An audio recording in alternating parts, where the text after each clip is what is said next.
प्रातः समय हुए आज छठवें दिन की जो कथा है वह मैं आप लोगों के सामने निवेदन कर रहा हूं। कल हम कथा को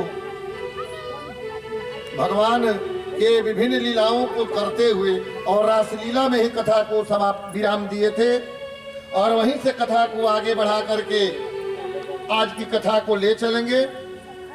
कल क्योंकि कल उनकी बाल लीला, मिट्टी खाने की लीला, नामकरण, कालिया नाग का मान मर्दन सहित में भगवान के रासलीला का वर्णन और वहीं पर मैं कथा का विश्राम दिया था। आज छठवें दिन की कथा वहीं से मैं प्रारंभ कर रहा हूं। थोड़ा सा कीर्तन और कीर्तन के पश्चात कथा की तरफ मैं लौट करके आपको कथा निवेदन करूंगा।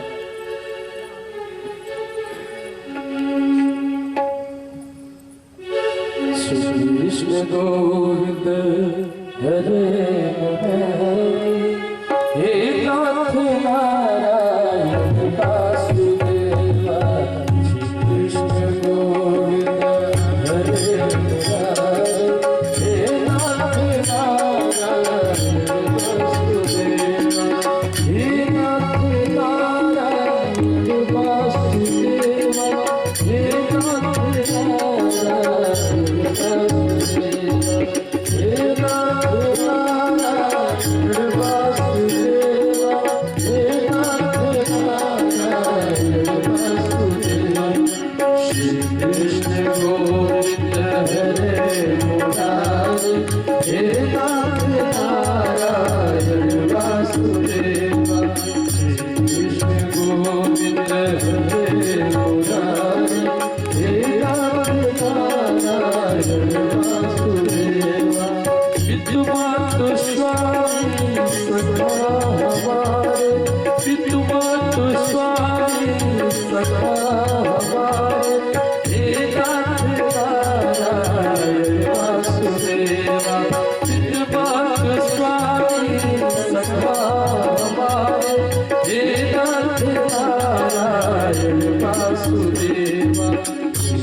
रासलीला में मग्न है क्योंकि वहां पर जीव और ब्रह्म का मिलन चल रहा है।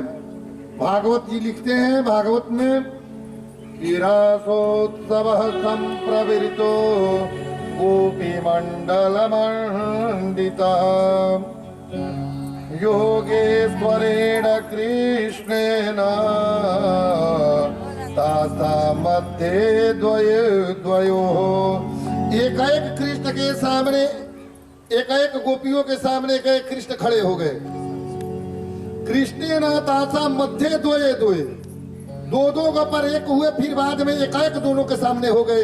ऐसा भगवान ने अपना स्वरूप बनाया और जीव ब्रह्म का वहां पर मिलन चल रहा है। देवता लोग फूल बरसा रहे हैं और जब 2 महीने तक ये कथा चला, 2 महीने कथा चलने, रास लीला चलने के बाद भगवान पुनः आते हैं और इधर एक छोटी सी 1 अध्याय में कथा गोवर्धन लीला की आती है। उधर से आने के बाद भगवान गोवर्धन लीला करते हैं। एक दिन दीपावली के अगले दिन उनके घर में पुआ पकवान सभी के घर में बन रहा था। भगवान कृष्ण ने कहा, क्या मैया आज क्या है कि हम लोगों के घर में आज पुआ पकवान बन रहा है? मैया ने कहा कि अरे बाबू, हे कृष्ण,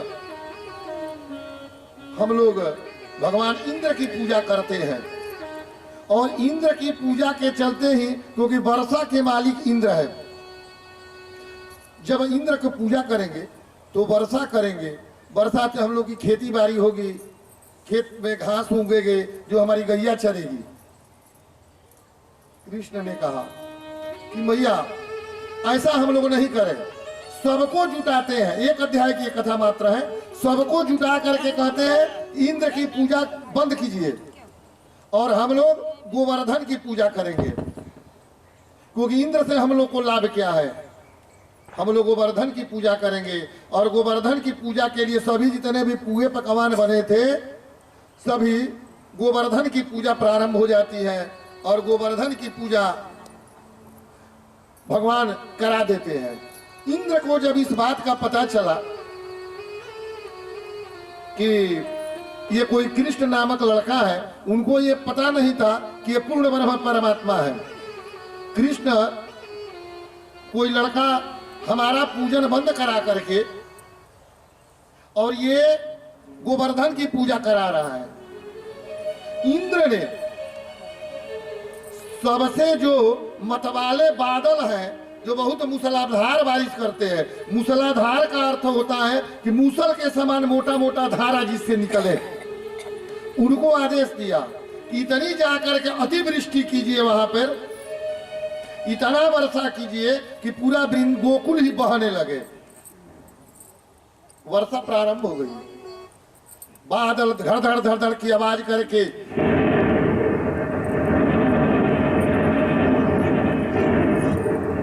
डरावना स्वरूप प्रकट कर रहे हैं। इंद्र का ऐसा आदेश था।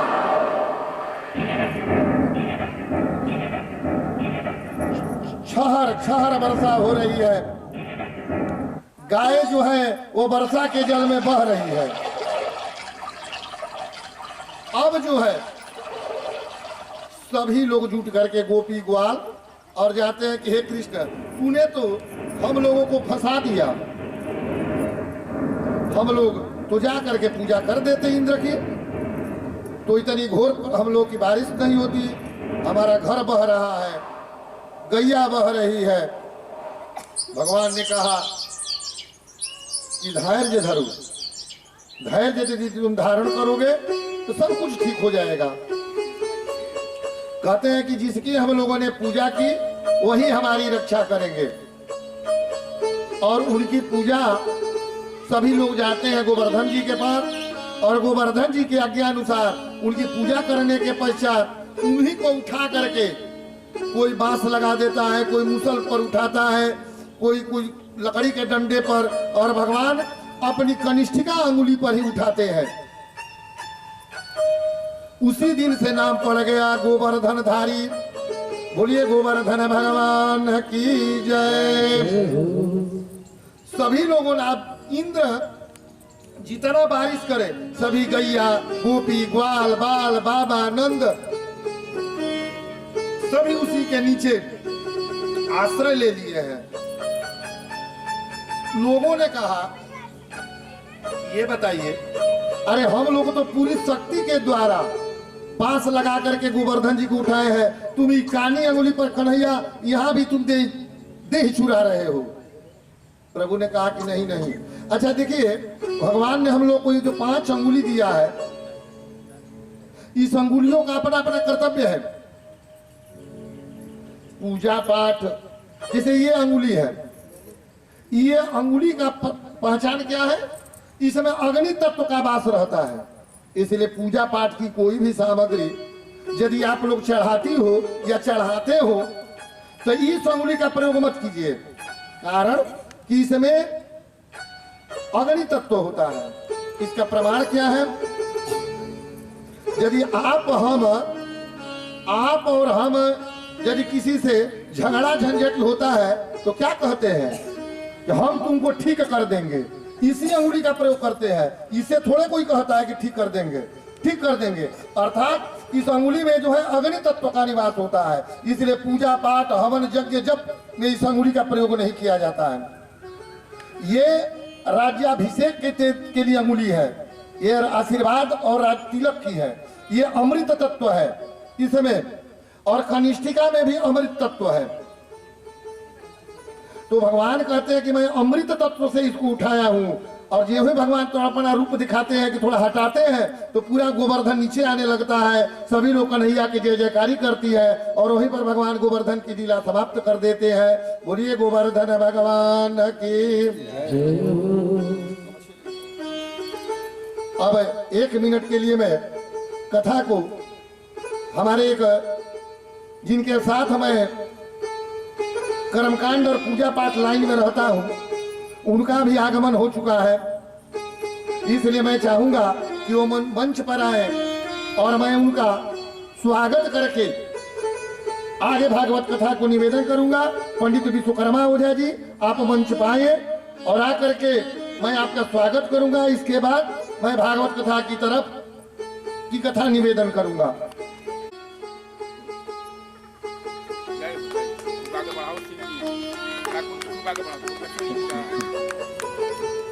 अब रासलीला से भगवान निकल करके गोवर्धन लीला किए, और भगवान बार बार कहते हैं गोपियों से और गोपों से गोवर्धन लीला में। गीता में भी भगवान कहे हैं कि सर्वधर्मान परित्याज्य मामेकं शरणं व्रज। कहते हैं कि हे अर्जुन, सभी धर्मों को छोड़ करके मेरी शरण में जो आ जाता है, मैं उन शरणागत की रक्षा अपना शरीर भी दे करके उसकी रक्षा करता हूँ। सर्वधर्मान परित्यज्य मामेकं शरणं व्रज। अब जो है नारद जी पहुंचते हैं, कथा अब मथुरा की तरफ जा रही है, क्योंकि जब कथा अभी तक तो वृंदावन और गोकुल में घूम रही थी, अब ये कथा मथुरा की तरफ जाएगी। सभी देवता सोचते हैं कि भाई अभी तक कंस का अत्याचार बढ़ रहा है, भगवान भी आ गए हैं, यदि इसकी दूरी बनी रहेगी तो कंस मारा नहीं जाएगा। तो नारद जी पहुंचते हैं कंस के पास और कंस को कहते हैं कि हे कंस, अरे अब तो ये क्लियर ही हो गया है कि वासुदेव का जो पुत्र है वही कृष्ण है और रोहिणी का पुत्र बलराम है। तो क्यों नहीं तुम आगे के कोई कार्य करते हो?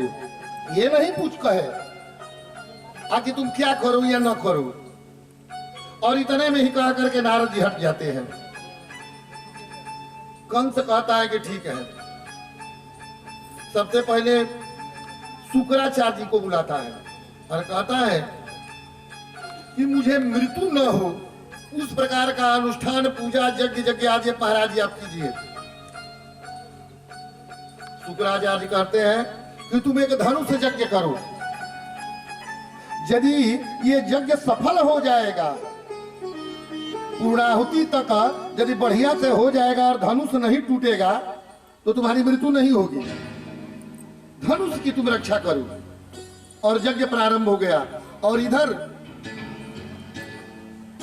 नंद बाबा के एक भाई थे, चचेरे भाई, इन्हीं के कुल खानदान के थे, जिसका नाम अक्रूर आता है।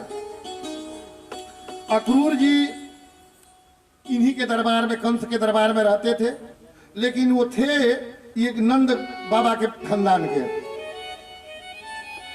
इनको बुलाता है और कहता है कि हे अक्रूर जी,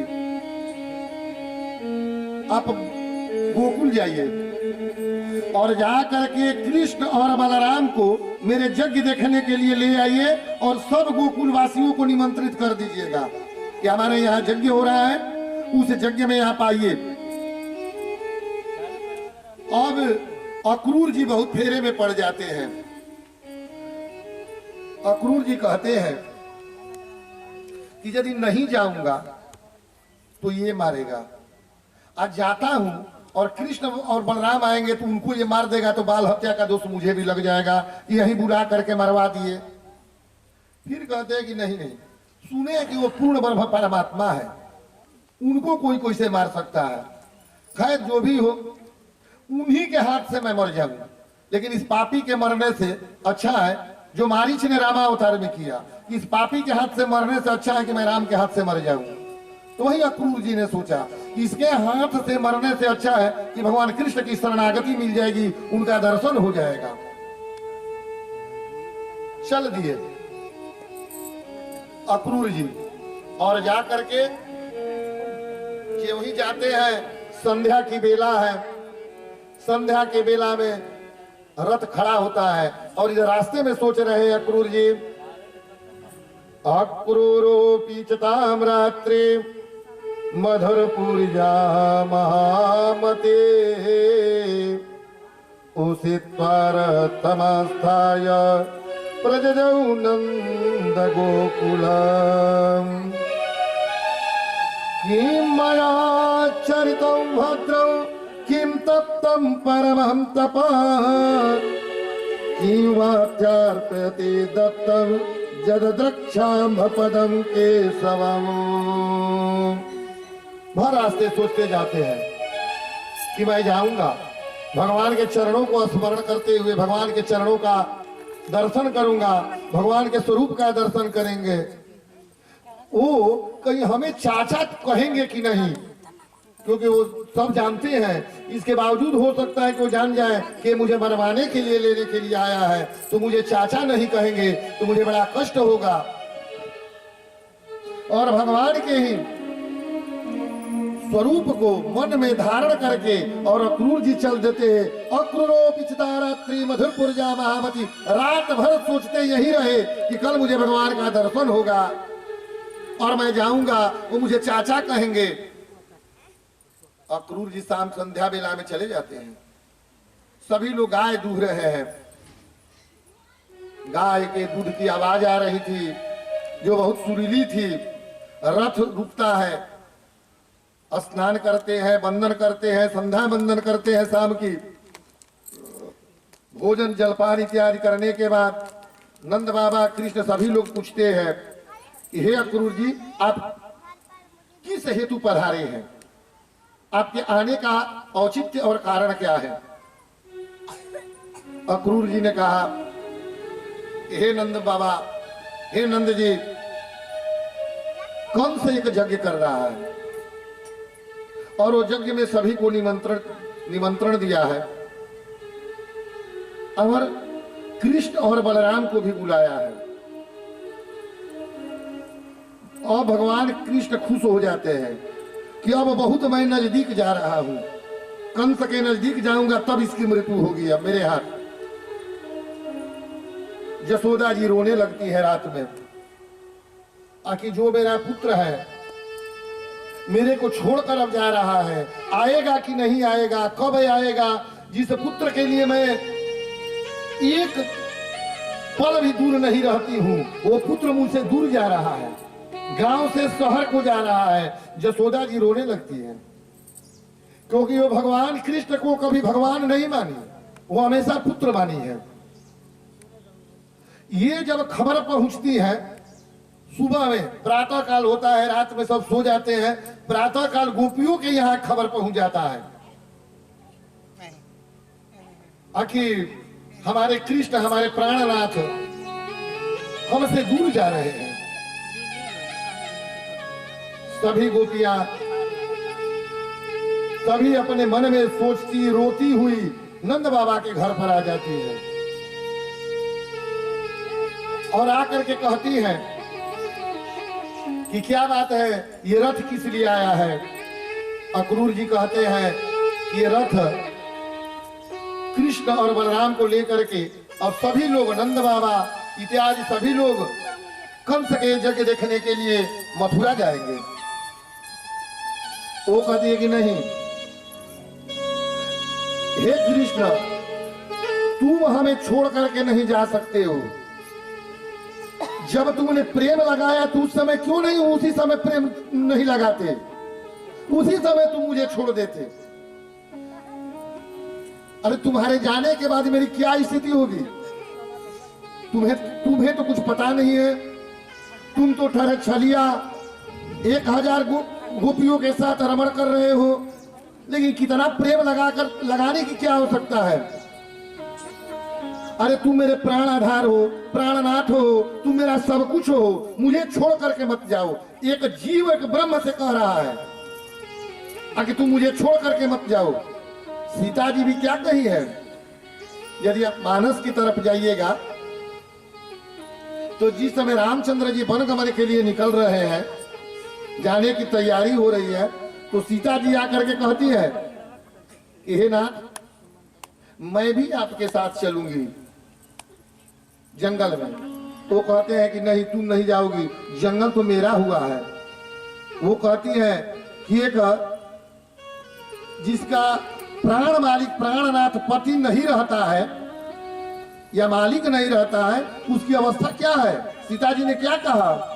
जीव बिनु देह नदी बिनु बारी, अवैसे नाथ पुरुष बिन नारी, अवैसे नाथ पुरुष बिन नारी। इस शरीर में प्राण है, जीव है इस शरीर में, तभी तक इस शरीर की महत्ता है। नहीं तो इस शरीर की क्या गति होगी? जला दिया जाएगा, कीड़े खा जाएंगे, या गाड़ दिया जाएगा, या जल में फेंक दिया जाएगा। और यदि जिस नदी में पानी नहीं रहता है, उस नदी को छोटे छोटे बच्चे भी दौड़ करके पार कर लेते हैं। और थोड़ा भी यदि पानी रहता है तो डर के मारे कोई नहीं जाता है, आगे जाऊंगा तो हो सकता है कि आगे गड्ढा हो, डूब जाऊंगा। वही यदि पति नहीं रहता है, सीता जी कह रही है कि यदि पति नहीं रहता है तो यही हाल पत्नी का होता है।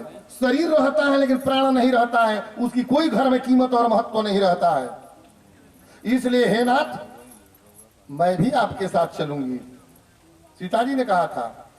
और यदि थोड़ा अस्वस्थ भी पति रहे तो हिम्मत नहीं होता है कि कोई उसके पत्नी के ऊपर बोल दे कि जीव बिनु देह नदी बिनु बारी, अवैसे नाथ पुरुष बिन नारी।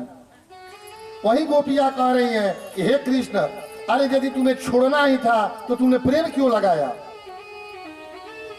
और उलाहना कैसे दे रही है? अहो विधातस्तव न कंचिदया संयोज मैत्रा प्रणये न देहिना, ताशा कृतार्थन्न विवोन्नक्ष पार्थकं, विक्रीडतं तेर्भक चेष्टितं यताम्। ये शरीर खत्म हो जाएगा कृष्ण। जिस शरीर इतने दिन तक तुम हंसा रहे थे, आज रुला रहे हो। अब कृष्ण कुछ बोल ही नहीं रहे हैं, क्योंकि यदि जवाब नहीं रहता है तो चुप रहना ही अच्छा है। और अक्रूर जी से कहते हैं, गोपिया कहती है कि अक्रूर जी अरे तुम्हारा नाम अक्रूर किसने रख दिया?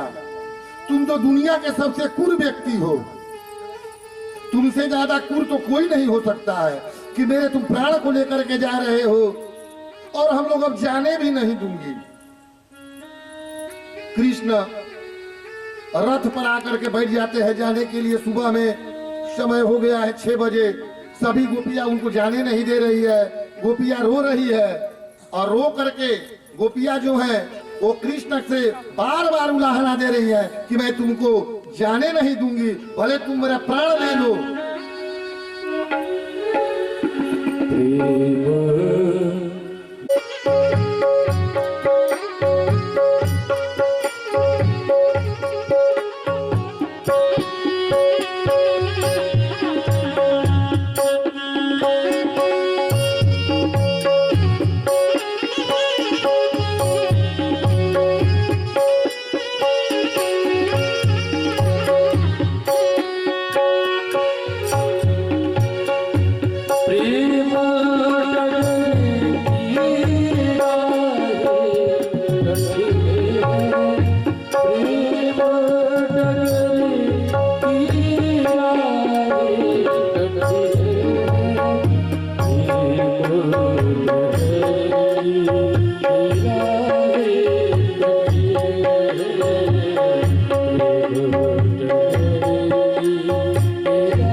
मुसाफिर